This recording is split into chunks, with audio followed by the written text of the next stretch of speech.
সংসার সুখী হয় পুরুষের গুণে। তৃতীয় এবং শেষ পর্ব, সুযোগ্য পত্নী। এক হাতে যেমন তালি বাজে না, তেমনি একক প্রচেষ্টায় সুখকেও ধরা যায় না। তাই তো বলেছি, সংসার সুখী হয় পুরুষের গুণে, সুযোগ্য পত্নী যদি থাকে তার সনে। অতি বাস্তব কথা হল, পত্নী সুযোগ্য না হলে পুরুষের সকল প্রকার শান্তি প্রচেষ্টা ব্যর্থতায় রূপ নিতে বাধ্য। সংসারে অশান্তি সৃষ্টি করার মতো কয়েকটি আচরণ যা মেয়েরা করে থাকে, যেমন 1.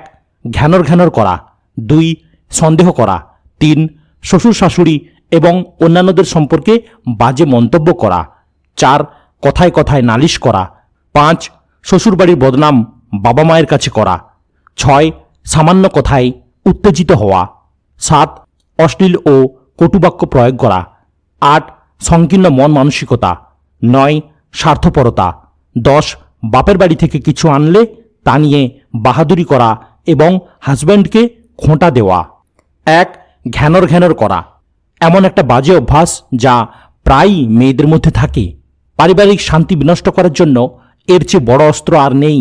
মহিলারা যে কথাটি নিয়ে বেশি ঘ্যানর করে তা হলো, তুমি আমাকে সময় দাও না, একটুও সময় দাও না, কি করে আমার দিন কাটে সে খবর তুমি রাখো। তুমি সারাদিন থাকো তোমার টাকা ইনকামের ধান্দায়, আমার দিকে তোমার নজরই নেই। আমাকে তুমি ভালোই বাসো না। আমি ভালো মেয়ে বলে তোমার সংসার করলাম, আর কোনো মেয়ে হলে কবেই চলে যেত। এভাবে আরও অনেক কথা যার কোনো প্রয়োজন নেই, দাম নেই, যা অনেক মহিলারাই বলে থাকে। সংসারে অশান্তি সৃষ্টি করার জন্য এই ঘ্যানর করা অনেক বড় ভূমিকা রাখে। 2. সন্দেহ করা। কিছুতেই সন্দেহ করা মূলত একটি রোগ। অনেক নারী পুরুষই এই রোগে আক্রান্ত, তবে আমার মনে হয় পুরুষের চেয়ে মহিলাদের মধ্যে এই রোগের প্রাদুর্ভাব বেশি। আমার এই ধারণাটা ভুলও হতে পারে। আমি মহিলাদের সাথে মিশি, মহিলাদের দুঃখ কষ্টের কথা শুনি, মহিলাদের কর্মকাণ্ড দেখি, তাই আমার ধারণা হয়েছে মহিলারা সন্দেহপ্রবণ বেশি। এমনটি পুরুষদের ক্ষেত্রেও হতে পারে। তা যার মধ্যেই এ রোগ থাকুক না কেন, এটা খুবই খারাপ রোগ। এ রোগ যাদের মধ্যে থাকে তারা নিজেরাও সুখী হয় না, আর অপরকেও সুখী হতে দেয় না। সন্দেহ একটা আগুন তুল্য। এই আগুনে আমি কত সোনার সংসার পুড়তে দেখেছি। এরকম অভিযোগ কত যে শুনেছি। আপা, আমার মনে হয় সে অর্থাৎ তার স্বামী অন্য কোনো মহিলার প্রতি আসক্ত। আবার অনেক জায়গায় দেখা যায় যে সন্দেহটা ঠিক আছে। আমার তো মনে হয় সন্দেহ করে জেতার চেয়ে সন্দেহ না করে ঠকা ভালো। কারণ স্বামী যদি অন্যায় কিংবা খারাপ কাজ কিছু করে, তার জন্য মহান আল্লাহর কাছে তারই জবাব দিতে হবে। আমার দাদু খুব সুন্দর করে একটা কথা বলতেন, যে যতখানি পানিতে নামবে তার ততখানি ভিজবে। একান্ত জঘন্য ধরনের কিছু করলে আর সেই কাজ অব্যাহতভাবে চলতে থাকলে তার সাথে সম্পর্ক না রাখাই ভালো। সে রাস্তা আল্লাহ সুবহানাহু ওয়া তাআলা তো খোলাই রেখেছেন। ঝগড়াঝাঁটি, কোন্দল, ফ্যাসাদ করে তার সাথে ঝুলে থাকার কোনো মানেই হয় না। বিয়ে হয়েছে বলেই যে সে মনের মতো মানুষ হয়ে যাবে এমন তো কথা নেই। বিয়ের পর আপনার সামনে 3টি রাস্তা খোলা আছে। মানুষটিকে ভালোবেসে, তার মা বাবা ভাই বোনকে ভালোবেসে, তার দৈনন্দিন জীবনের সাথে খাপ খাইয়ে নিয়ে তাকে মনের মতো করে গড়ে নিন। তা যদি না পারেন, তবে নাইবা সে মনের মতো হলো। মনের মতো সবাই হয় নাকি? সন্তান মায়ের মনের মতো হয় না, আপন ভাই বোন মনের মতো হয় না, আর ভিন্ন পরিবেশের ভিন্ন পরিবারের অনেক সময় ভিন্ন দেশের দুটি মানুষ কি করে মনের মতো হবে? থাক না যে যার মতো, কিছু স্যাক্রিফাইস, কিছু কম্প্রোমাইজ করে একটা মাঝামাঝি পর্যায়ে চলে আসেন। কয়দিনের দুনিয়া, আখেরাতের কামিয়াবির কথা ভেবে, সন্তানদের ভবিষ্যতের কথা ভেবে একটু মেনে নিলেই আর সমস্যা থাকে না। যারা এটাও মানতে পারবেন না তারা আলাদা হয়ে যান, খামাখা কেন অশান্তি বাড়াবেন। 3. শ্বশুর শাশুড়ির সাথে ভালো সম্পর্ক না রাখা। অনেক বউদেরই আমি এই কাজটি করতে দেখেছি।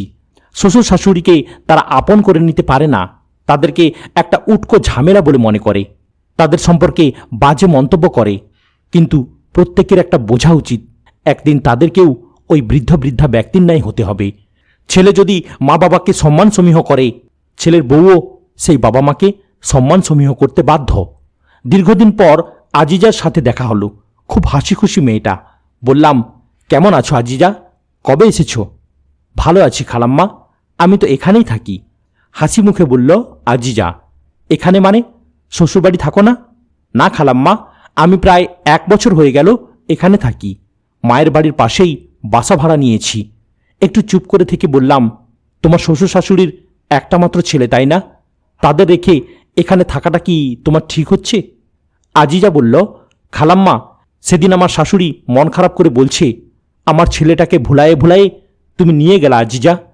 তখন আমি বলেছি, মা, আমার বাবা মায়ের জন্য আমার মনটা খুব কাঁদে, তাই আপনার ছেলেকে ভুলায়ে ভুলায়ে নিয়ে এসেছি। আপনার জন্য আপনার ছেলের মন কাঁদে না কেন? সে আমাকে ভুলায়ে ভুলায়ে ওখানে রাখতে পারে না?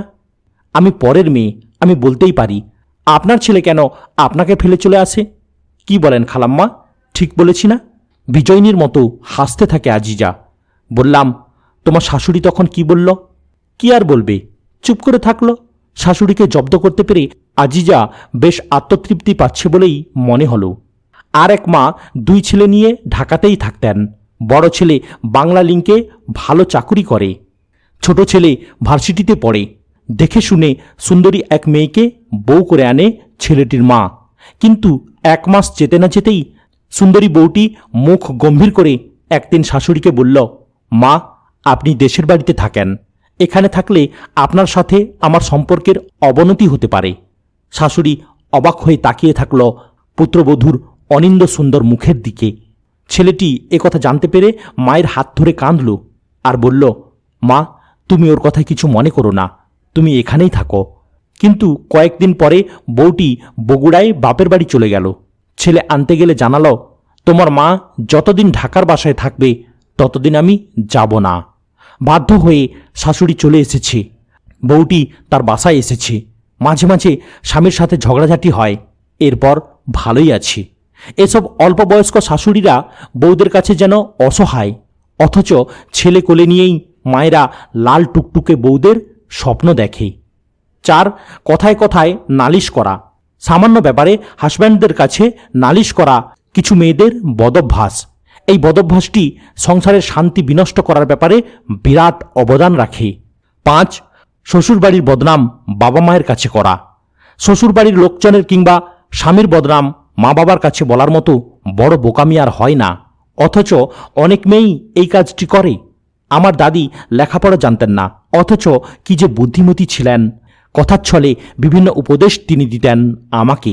দাদি একদিন আমাকে বলেছিলেন, শোনো বুবু, স্বামীর বদনাম, শ্বশুরবাড়ির লোকজনের বদনাম কোনোদিন বাবা মায়ের কাছে কিংবা নিজের আত্মীয় স্বজনের কাছে বলবা না।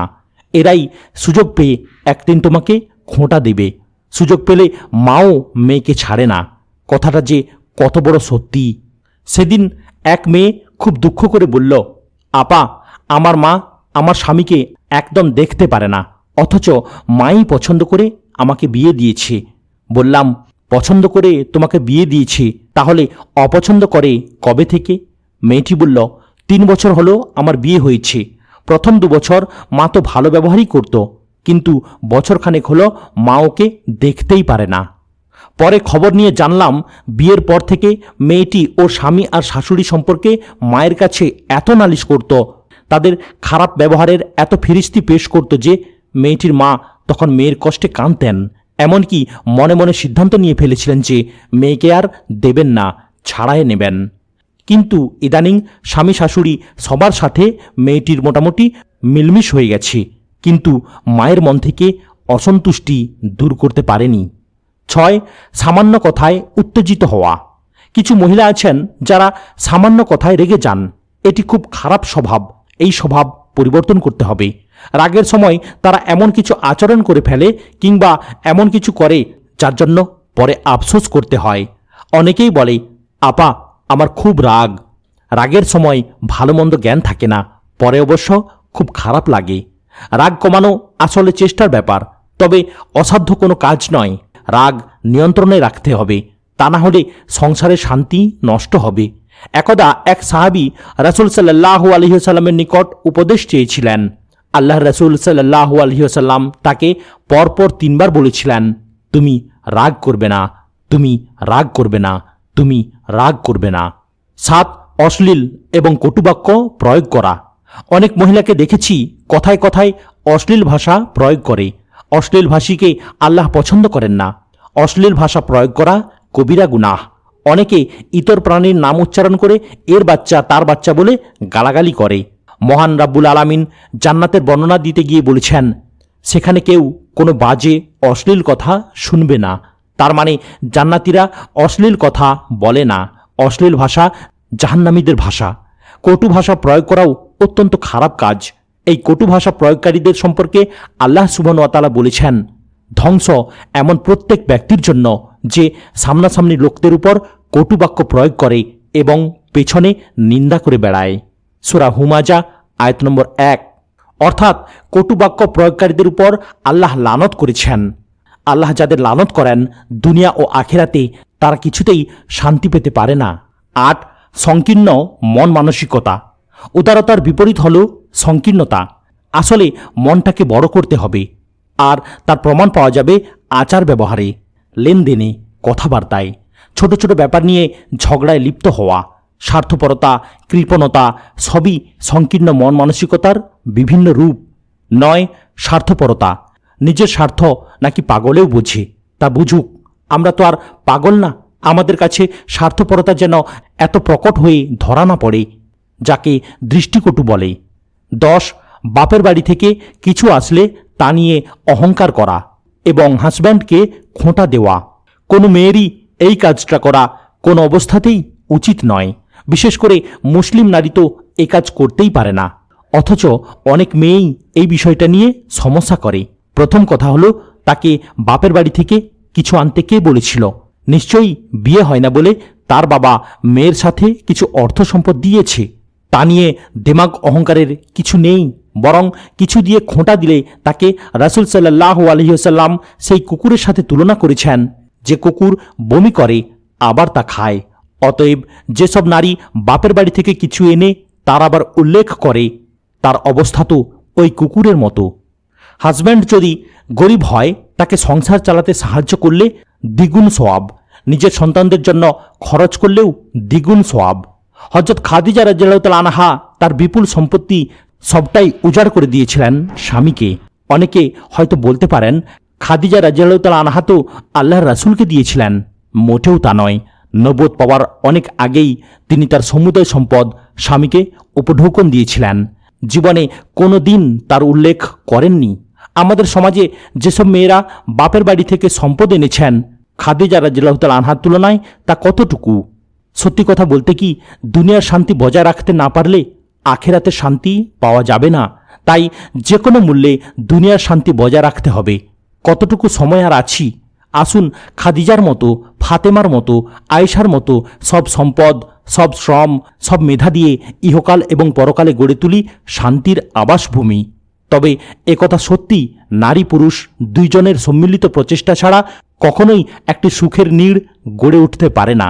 তবে এক্ষেত্রে নারীর তুলনায় পুরুষের ভূমিকা অধিক, যেহেতু আল্লাহ সুবহানাহু ওয়া তাআলা কাওম বা কর্তৃত্বশীল করেছেন এবং সে উপযোগী শারীরিক ও মানসিক শক্তিও দিয়েছেন।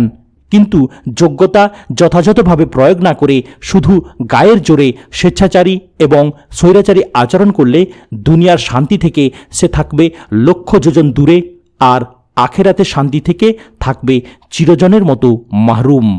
আর একটা ব্যাপারে, অধিকাংশ ক্ষেত্রেই স্ত্রীরা পুরুষদের একটু বেশি এবং ভালো জিনিস খাওয়ানোর চেষ্টা করে। একথা হয়তো অনেক ক্ষেত্রে পুরুষেরা জানেই না। একবার হঠাৎ করেই বাপের বাড়ি বেড়াতে গেছি, যে দেখি মা নেই বাসায়। আমার মেজ বোন অসুস্থ, 2-3 দিন হলো মা সেখানে গেছে। খুলনায় বিকেলবেলা আমার ছোট ভাইয়ের স্ত্রী আব্বাকে 1 গ্লাস দুধ দিয়ে গেল। আব্বা দুধের গ্লাসে 1 চুমুক দিয়েই বললেন, বুঝলাম না কিছু, তোর মা বাড়ি থেকে যাওয়ার পরে শাহিদা কি দুধে পানি দেওয়া শুরু করলো? আমি বললাম, কি যে বলেন না, শাহিদা ফুপু আম্মা কি দুধে পানি দেওয়ার মতো মানুষ? শাহিদা ফুপু আম্মা আব্বার মামাতো বোন, বেশ কয়েকটি গাভী পোষেন। সেখান থেকে প্রতিদিন 1 কেজি দুধ দেন আমাদের। আব্বা আরেক ঢোক খেয়ে দুধের গ্লাসটা আমার হাতে দিতে দিতে বললেন, খেয়ে দেখো তো, এ একটা দুধ হলো, আগে তো এমন ছিল না। পরদিন সকালেই মা বাসায় এলেন, যথারীতি বিকেলে 1 গ্লাস দুধ এনে দিলেন। আব্বা 1 চুমুক খেয়েই আমাকে কাছে ডাকলেন, বললেন, এই দেখ, কালকেও তো দুধ খেয়েছিলি, আজ একটু খেয়ে দেখ, কালকের সাথে আজকের দুধের কোনো তুলনা হয়? আব্বা তার গ্লাস থেকে জোর করে আমাকে এক চুমুক খাওয়ালেন। সত্যি কালকের তুলনায় আজকের দুধ অনেক ভালো। মা বললেন, কি হয়েছে? আমি বললাম, মা, আব্বা তো বলছে আপনি বাসায় না থাকলে নাকি শাহিদা ফুপু আম্মা দুধে পানি দেয়। মা বললেন, ছি ছি ছি, এ কথা তোর আব্বা শাহিদাকেও বলেছে।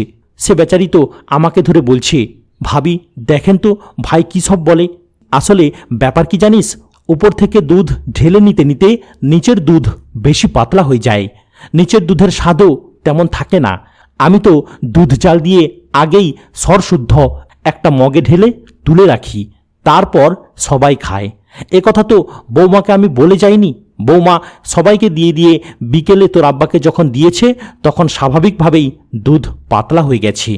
মেয়েদের এমন অনেক সেবা যত্ন ও ছোটোখাটো ত্যাগের কথা যে পুরুষেরা কোনোদিন বুঝতেও পারে না। এই যে আমার মা উপর থেকে দুধের সরসহ তুলে রেখে আমার বাবাকে খাওয়ান, তা যদি ঘটনাচক্রে এভাবে বের হয়ে না যেত তাহলে আমার বাবা কিংবা আমার কোনোদিনই তা জানা হতো না। আমার জানা মতে 99% মহিলা যার যার জীবনসাথীকে তাদের পছন্দের খাবার খাওয়াতে পছন্দ করে। তারা জানে যে তাদের স্বামীরা কি পছন্দ করে, কিন্তু স্ত্রীরা কি পছন্দ করে তা বোধহয় কম পুরুষেই জানে।